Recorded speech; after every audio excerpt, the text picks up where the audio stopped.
So, meanwhile, it is important to note that politics is indeed ruining everything. I think this is the biggest problem in the country today, really, right now, is that politics has infused every aspect of our life. There is nothing in our lives that is not political. It's something that you saw with Gina Carano. You can't even watch an entertainment show now without having to think about politics. You saw this with sports. This is having a dramatic impact on the social fabric. It's something I've been talking about for a very long time. It is very, very bad for the country.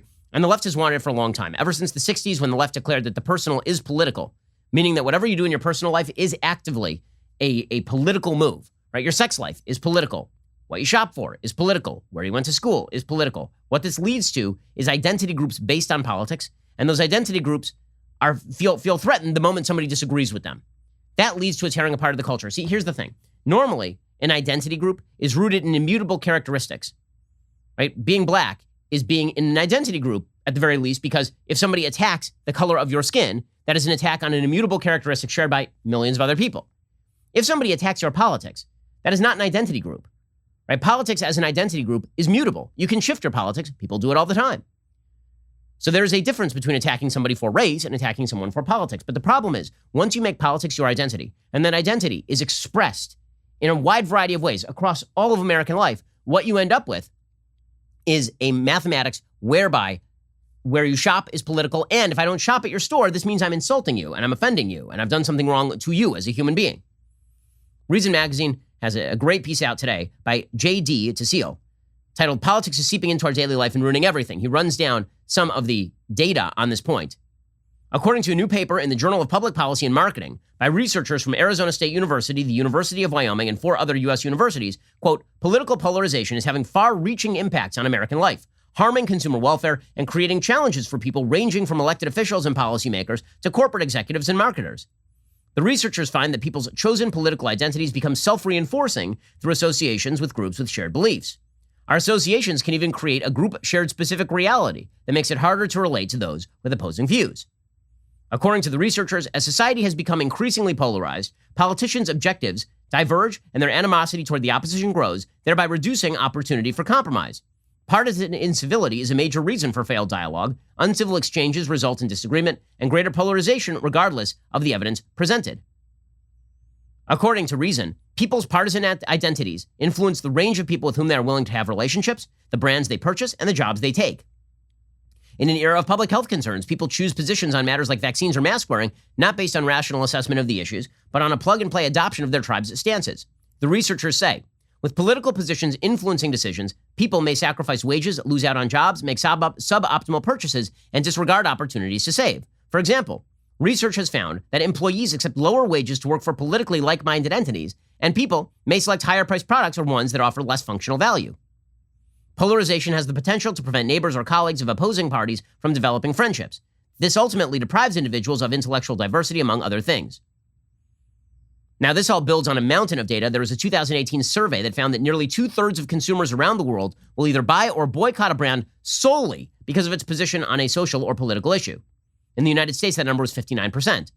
In 2020, there was another survey that reported that 83% of millennials find it important for the companies they buy from to align with their values, which means that the price and quality of the products is actually secondary, which is a problem in the marketplace. If you want better things, you need competition in the marketplace, not based on the politics of the corporation, but instead based on the quality of the product. That's how we all get better products. The reason that you get new iPhones every couple of years is because Android is on their tail. But if you've decided that you don't like the politics and Android, and so you're always going to buy the iPhone, well, that just means that you are providing a base for a company that no longer has to innovate. Christine Moorman wrote for Forbes, "These leaders hope their political activism will help shape public opinion and potentially lead to lasting change, while simultaneously cementing their reputations as moral leaders or change agents." Since then, the trend has only intensified. Recent events accelerate a broader movement in business to address social and political issues, according to a piece in the Wall Street Journal from January.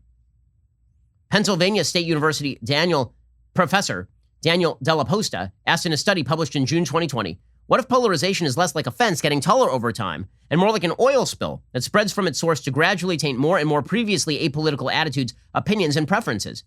Even many initially apolitical lifestyle characteristics, from musical taste to belief in astrology, can become politicized as signals for deeper beliefs and preferences, a tendency most saliently captured in the popular image of the latte liberal. It also happens to be that when you do all of this, what you do is make American life worse because there is no common way that we can share anything. If I share a product with somebody, I have now poisoned the product. This happens regularly, by the way. There's a survey that was done fairly recently in which it was from Harvard Business Review, I believe it was 2018, and they created essentially a focus group.